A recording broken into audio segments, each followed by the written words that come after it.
Scale of trade official YouTube channel पे आने वालों को वेलकम। कुछ दिनों से कुछ दोस्तों के मैसेजेस आ रहे हैं कि हम सर आपके एनालाइज देख रहे हैं, लेकिन हमें ये समझ में नहीं आ रहा कि हम उस एनालाइज के बेस पे डेली बेसिस पे एंट्रीज कैसे लें, ट्रेड किस तरह करें, फॉलो कैसे करें मार्केट को, और किस तरह जो है वो हम अपने चार्ट को जो है वो लेवल्स लगाएं और क्या हमें देखना चाहिए। तो मैंने सोचा कि चलें इस हवाले से भी मैं जो है वो एक वीडियो बना देता हूँ। उसका एक बहुत बड़ा ये रीज़न भी है कि हमारा जो मेथड है उसके हिसाब से ट्रेड कैसे करनी है।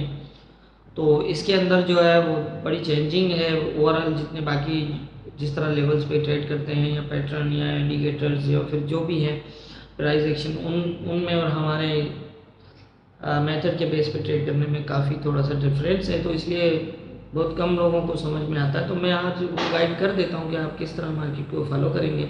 आपने पहले तो वीडियो देख लेनी है पूरी, उसके बाद आपने देखना है कि भाई आपने लेवल्स लगाने हैं। अब लेवल्स लगाने का ये तरीका है कि आप ओरिजेंटल लेंगे, ओरिजेंटल लेके लगाएंगे यहाँ पर। अब यहाँ मैंने उस प्राइस बताई हुई है कि भाई आप जो है जैसे कि मिसाल है कि मैंने लगाया हुआ है 1970.52, मतलब एक लेवल लगा हुआ। तो आप इसने बिल्कुल प्रॉपर लगाना उसको। अगर आप खुद एडजस्ट कर सकते हैं 1970.52 पर तो ठीक है, अदरवाइज़ आप ऐसा करें कि इसको यहाँ पर क्लिक करें। मैं थोड़ा सा बता देता हूँ ये भी आपको। तो इसको जब इस लाइन पे हॉरिजॉन्टल पे क्लिक करेंगे तो ये यहाँ पर 3 डॉट पे क्लिक करेंगे, फिर यहाँ पर सेटिंग का ऑप्शन आएगा। सेटिंग का ऑप्शन आने के बाद यहाँ प्राइस जहाँ लिखी हुई है आप इसको एडिट कर लें और यहाँ पर वही प्राइस लिखें जो एनालाइज में थी। इट मीन्स कि 1970.52, ठीक है। तो आप ऐसे करके और इसको अगर ओके करेंगे तो ये एज इट इज़ वहीं लग जाएगा। आपने देख लिया कि यहाँ लग गया है। अब इसी तरह से आपने दूसरा हॉरिजॉन्टल लगाना है जो जहाँ लगता है इसके पास।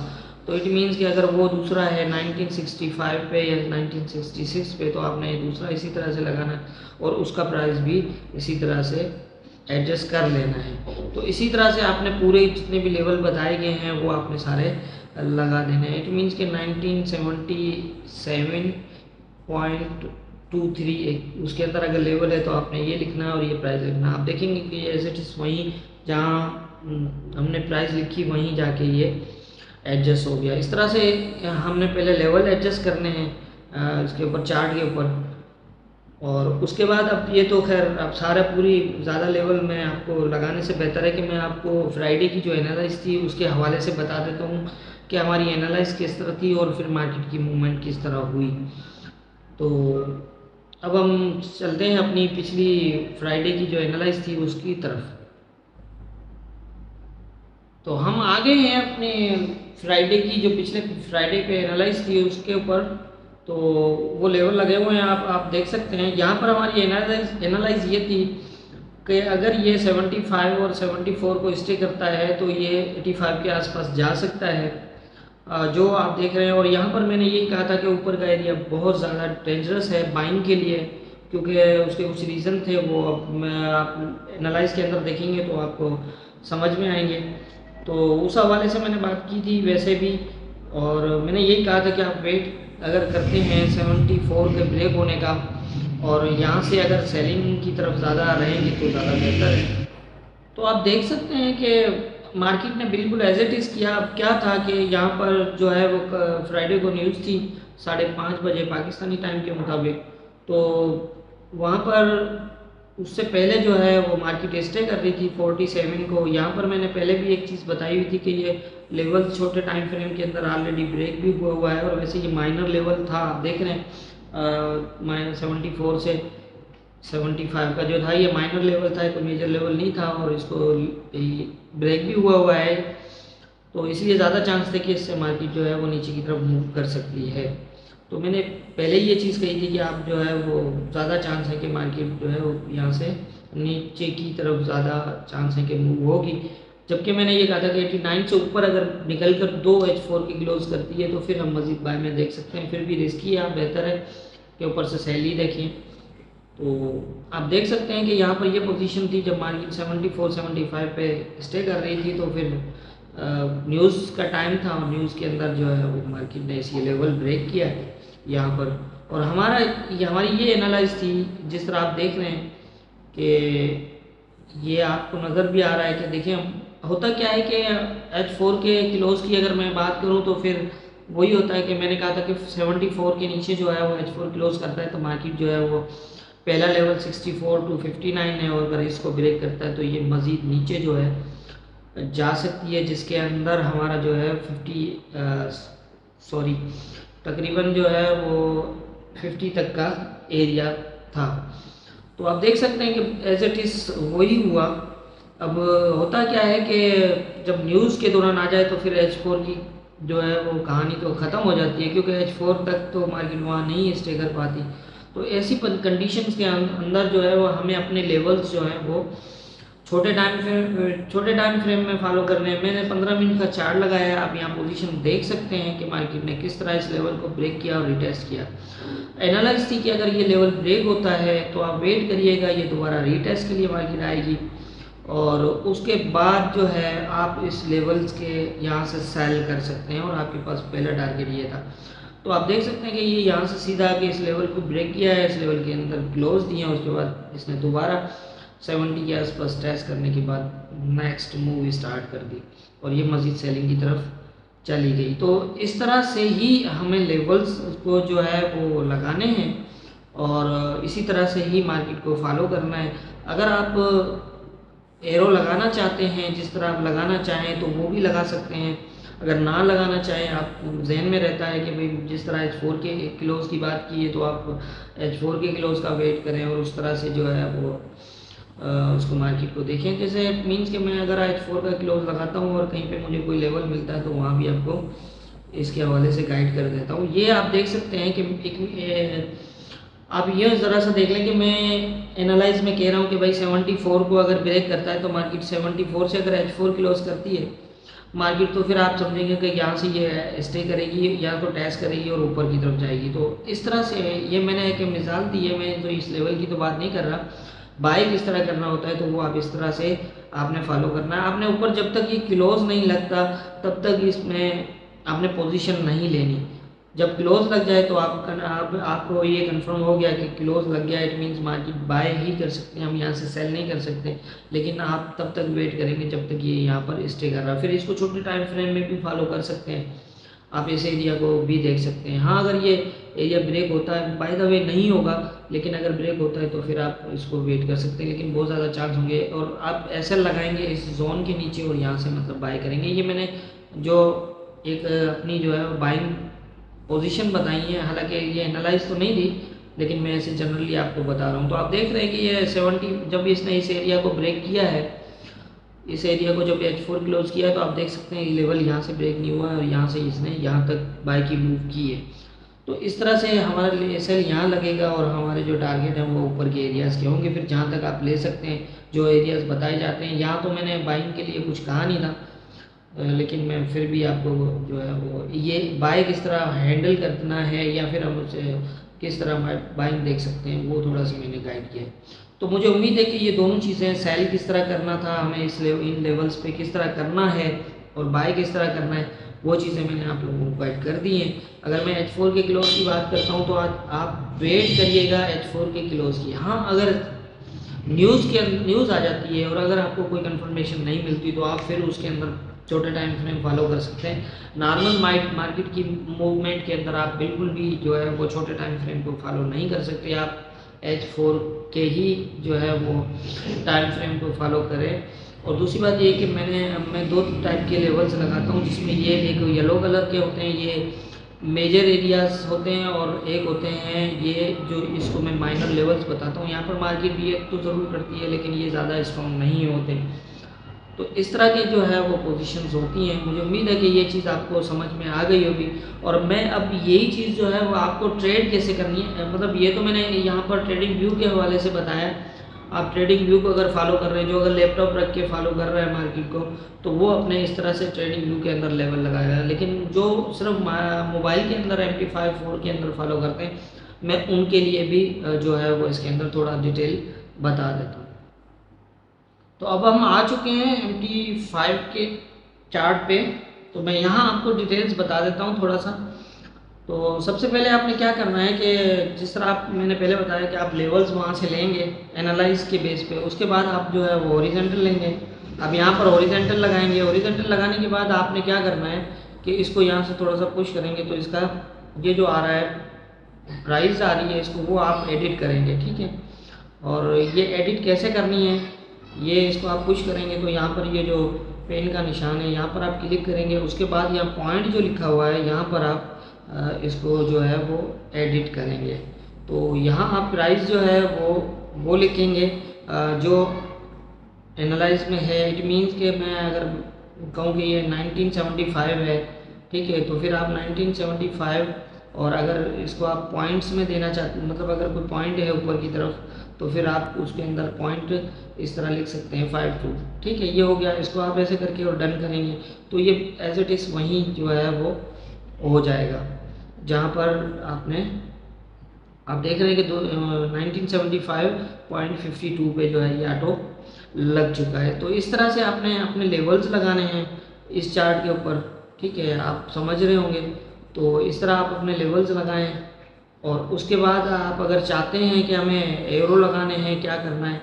अच्छा, दूसरी बात ये है कि यहाँ एक थोड़ा सा मसला जो है ना H4 के किलोज़ का आता है। बहुत से लोग ये कहते हैं कि हमें MT5 में तो किलोज़ देख लग गया है, या ये सारी चीज़ें होती हैं। तो मैं थोड़ा सा डिटेल से आपको इसके बारे में बता देता हूँ। ये तो आप समझ गए होंगे कि हमें लेवल्स किस तरह लगाने हैं, ठीक है, यहाँ पर। और फिर यहाँ पर फॉलो करने का तरीका जो है वो मैं थोड़ा सा बता देता हूँ आपको, क्योंकि यहाँ थोड़ा H4 की बहुत ज़्यादा कन्फ्यूजन है। आप बहुत से दोस्त बोलते हैं कि H4 से अगर कोई आप H1 या उस पर करें। तो बात ये है कि हमारी एनालाइज के अंदर डेली बेस पे 100 पिप्स प्लस जो है तकरीबन आराम से जो है वो एक मिल जाती है ट्रेड। तो उस 100 पिप्स की ट्रेड के लिए हमें कम से कम H4 का चार्ट जो है उसको अप्लाई करना होगा, क्योंकि 100 पिप्स को अगर हम करते हैं तो उसके लिए हमें बहुत ज़रूरी है कि H4 पे ही एनालाइज करें। अदरवाइज़ मैं H1 पे कर सकता हूँ, लेकिन वहाँ पर 50 to 60 पिप्स से ज़्यादा की मूव के चांस बहुत कम, मतलब बहुत कम चांस हैं कि वो ज़्यादा मूव करे।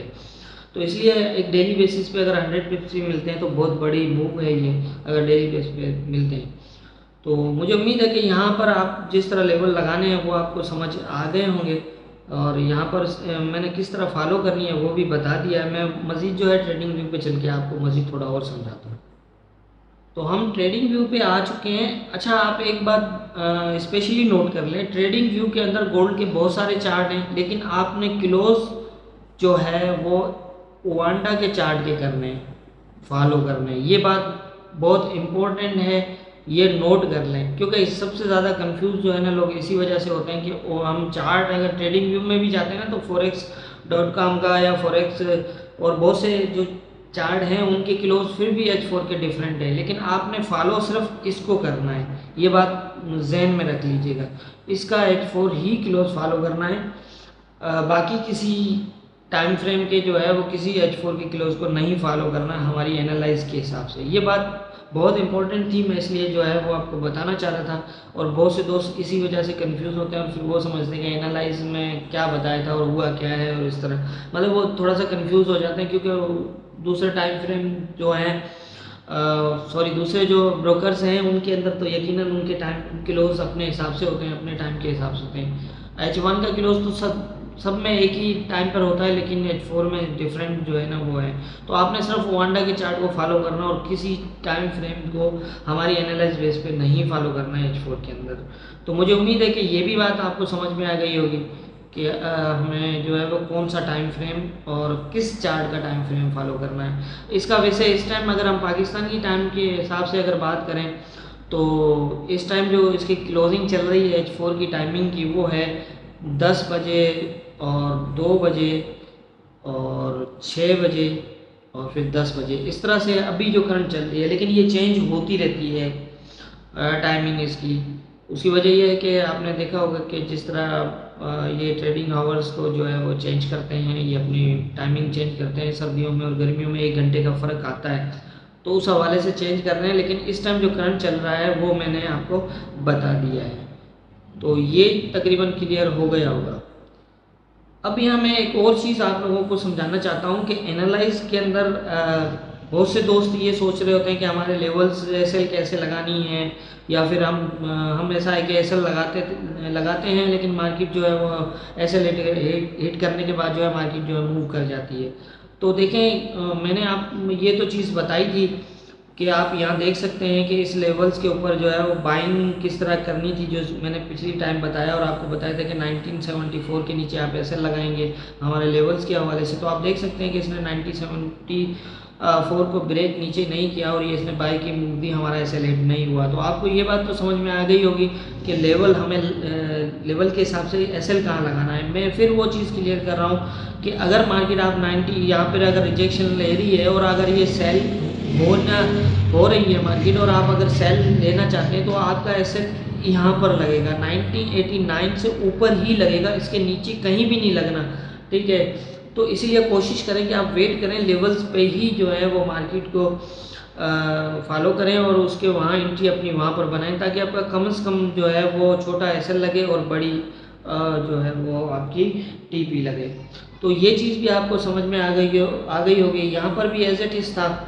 और यहाँ पर फ्राइडे को क्या हुआ था कि मैं बैठा हुआ था तो मेरे साथ कुछ दोस्त भी थे, उन्होंने बाय लिए हुए थे तो 74 और 75 से। लेकिन न्यूज़ के अंदर मैंने तो खैर अपनी एनालिसिस के अंदर जो चीज़ थी वो बताई हुई थी कि आप यहाँ से बाय ना करें, लेकिन अगर कोई करता है तो अपनी मर्ज़ी है। यहाँ पर किस तरह मार्केट को फॉलो करना था वो मैं आपको थोड़ा सा बता दूँ कि यहाँ क्या कर सकते थे और आप किस तरह जो प्रॉफिट कर सकते थे। तो देखें, तो मैं यहाँ है ना ये समझाना चाह रहा था कि आप एक मिसाल है कि आपकी एसएल लगी हुई है और अगर एसएल हिट हो जाती है तो आप क्या उस टाइम डिसीजन ले सकते हैं। देखिए, ये जैसे किसी ने अगर बाय किया हुआ तो हमारा एसएल तो यकीनन 74 के नीचे लगेगा, मार्केट ऊपर स्टे कर रही है, ठीक है। लेकिन अगर जिस तरह ब्रेक हो गया, हमारी एसएल जो है वो हिट हो गई, तो अब आपने क्या करना है यहाँ पर। तो ये थोड़ा सा इम्पोर्टेंट जो है वो है। वैसे तो लेवल्स हमारे ब्रेक इस तरह नहीं होते, लेकिन अगर होते हैं तो फिर आप इसको भी किस तरह मैनेज कर सकते हैं। तो मैं उसके हवाले से थोड़ी सी जो है ना वो गाइडलाइन दे देता हूँ कि यहाँ पर ये पोजीशन थी, आपने देखा कि ये एरिया ब्रेक हुआ, यहाँ पर ब्रेक होने के बाद आप वेट करें। एनालाइज के अंदर आप देखेंगे ये एरो लगा हुआ है, मैंने ये कहा था कि ये अगर ब्रेक होता तो आप वेट करें, इसको रीटेस्ट की ऊपर तरफ ये रीटेस्ट करेगा। अब आप रीटेस्ट इसको जो है वो ये एरिया देख सकते हैं, इस एरिया तक की ही इसका रीटेस्ट बनता है। तो ये जब मार्केट इस एरिया तक आई है तो यहाँ पर आप अगर सेल करते हैं, आपका पहले ऐसे लेट हुआ, अब आपने सेल करना है क्योंकि ये लेवल ब्रेक हो चुका है। तो अब यहाँ से आपने बाय तो नहीं करना किसी सूरत भी, अब यहाँ से आपने सेल करना है, यहाँ आपकी एंट्री बनती है और यहाँ पर आप इस हाई के ऊपर जो है वो एसएल बनता है। क्योंकि ये यहाँ पर ये था कि ये सारी मूव जो है न्यूज़ में हुई थी, तो फिर इस पोजीशन के अंदर आप इस तरह का रिस्क भी आसानी से ले सकते हैं। तो यहाँ पर भी एक अच्छी मतलब जो है ना वो आप एंट्री इस बेस पे ले सकते हैं कि अगर लेवल ब्रेक हो जाए तो फिर आप क्या कर सकते हैं, आपकी अगर ऐसे लेट होती है तो फिर आप क्या कर सकते हैं। तो आप ऐसे अगर हिट भी हो जाए आपके लेवल्स के हिसाब से आपकी मार्केट अगेंस्ट चली जाती है, आप बाय के अंदर हैं, तो यहाँ आपकी अगर 60 पीपी ऐसे लेट होती है तो आप यहाँ पर जो है वो अपनी सेल करके, क्योंकि लेवल ब्रेक हो गया, आप बाय तो नहीं कर सकते, आप सेल ही करना है। तो यहाँ पर आपकी एसएल बनती है, या फिर इसके हाई पर लगा लें, या फिर जितना मतलब हो सकता है, लेकिन इन एरियाज़ के ऊपर ये लगेगी एसएल आपकी, क्योंकि ये जो इसका हाई है वो वहाँ तक ही बनता है। तो इसके हिसाब से फिर जो है वो आप अपनी एसएल लगाएं और यहाँ से आप जो है वो सेल करके अपनी जो है वो लॉस को बड़ी आसानी के साथ रिकवर कर सकते हैं और प्लस साथ में प्रॉफिट भी कर सकते हैं। तो मुझे उम्मीद है कि मैंने काफ़ी डिटेल के साथ ये सारी चीज़ें बताई हैं। और अगर एक आप लेवल्स लगाते हैं और आपको अगर ये परेशानी आती है कि हमें याद नहीं रहे कि हमें किस तरह पता चलेगा कि, तो आप फिर एरो भी लगा सकते हैं। मैं तो एरो लगा देता हूँ, जिस तरह एरो लगे होते हैं वो भी आप लगा सकते हैं। इट मीन्स कि आप यहाँ से मैंने ये लगाया कि भाई ये मार्केट यहाँ तक जा सकती है, ठीक है। जहन में आपने क्या रखना है, जहन में वो रखना है जो बताया गया हुआ। हमेशा जहन में रखिए कि मैं जिस चीज़ के ज़्यादा चांसेस होते हैं मैं पहले वो पोजीशन शेयर करता हूँ और फिर जो जिसके चांस कम होते हैं फिर बाद में वो भी शेयर करता हूँ। अब दोनों तरफ मैं इसलिए शेयर करता हूँ ये चीज़ें कि देखिए मार्केट है, ये हम तो नहीं चला रहे, हमारी तो जितना भी है वो हमारी एनालाइज होती है, हमारे अंदाजे होते हैं। हो सकता है कि अगर मार्केट हमें अंदाजे के मुताबिक है, लेकिन अगर हमारे सोच से हमारे उससे अगर अगेंस्ट चली जाए तो फिर हम क्या कर सकते हैं। तो उसके लिए भी आप इस तरह अपने लेवल लगाकर जो है वो मार्केट को फॉलो कर सकते हैं। तो मुझे उम्मीद है कि आप बेहतर तरीके से समझ गए होंगे कौन सा चार्ट यूज़ करना है आपने और कौन सा टाइम फ्रेम जो है वो वांडा का चार्ट है ट्रेडिंग व्यू के अंदर सिर्फ इसके H4 के क्लोज को फॉलो करना है। और इसकी वजह अगर आप अगर ये कहते हैं कि अगर आपको लगता है कि ओवांडा ही क्यों, तो ओवांडा का मैं बहुत टाइम से जो है ना टेस्ट कर चुका हूँ। इसका ओवांडा का चार्ट जो है वो कभी भी ज़्यादा उसको कह सकते हैं हम कि गैप मूव नहीं देता, मतलब जिस तरह गैप से ओपन या इस तरह की जो मूव्स होती हैं वो नहीं देता। इस वजह से हमारा मेथड इस तरह का है क्लोज बेस पे, तो हमें जो है परफेक्टली जो है वो गैप नहीं, परफेक्ट चाहिए क्लोज, उसके अंदर गैप नहीं होना चाहिए। तो इसलिए फिर जो है जितनी एक्यूरेसी इसकी जो है वो इसी वजह से ही ज़्यादा बेहतर है, इसलिए मैं ओवांडा का चार्ट जो है वो एनालाइज करता हूँ। तो मुझे उम्मीद है कि मेरी ये सारी जो है वो जितनी भी एनालाइज बेस के अंदर जो जितनी बात थी वो मेरे ख्याल से आपको लोगों को अच्छे से समझ आ गई होगी। हमारा scale of trade official page है फेसबुक के ऊपर, जहाँ पर हम गोल्ड की डेली बेसिस पे एनालाइज देते हैं, और उसका जो है लिंक हमारे इस चैनल पे मौजूद है और मैं इस वीडियो की डिस्क्रिप्शन में भी दे दूँगा, तो उसको आप ज्वाइन करके देख सकते हैं और फॉलो करके देखें। मुझे उम्मीद है कि मैं नहीं बड़ी बड़ी बातें मुझे नहीं आती और ना ही मैं करना चाहता हूँ। मैं सिर्फ इतना कहना चाहता हूँ कि पहले टेस्ट करें, देखें, रिज़ल्ट देखें, समझ में आता है तो फिर बात करें। और अगर कुछ समझ में नहीं आया हो या फिर ऐसी कोई अभी भी कन्फ्यूजन्स मौजूद हैं आपके जहन में, तो आप जो है वो कमेंट्स में कह सकते हैं, मैं और ज़्यादा बेहतर कर सकता हूँ इन चीज़ों को। तो मुझे उम्मीद है कि मैं जितना हो सकता है आप लोगों की हेल्प कर सकता हूँ ट्रेडिंग के हवाले से। मैंने कोशिश की है और मुझे उम्मीद है कि आप लोगों को पसंद आया होगा हमारा मेथड और हमारी जो है वो एनालाइज बेस किस तरह ट्रेड करनी है, सारी चीज़ें जो मैंने बताई हैं। सो वीडियो अच्छी लगे तो हमारे चैनल को सब्सक्राइब करें, शेयर करें, और scale of trade official page जो है हमारा डेली एनालाइज के गोल्ड के एनालाइज का, वो ज़रूर ज्वाइन करें। आप एक बार ट्राई ज़रूर करके देखिएगा।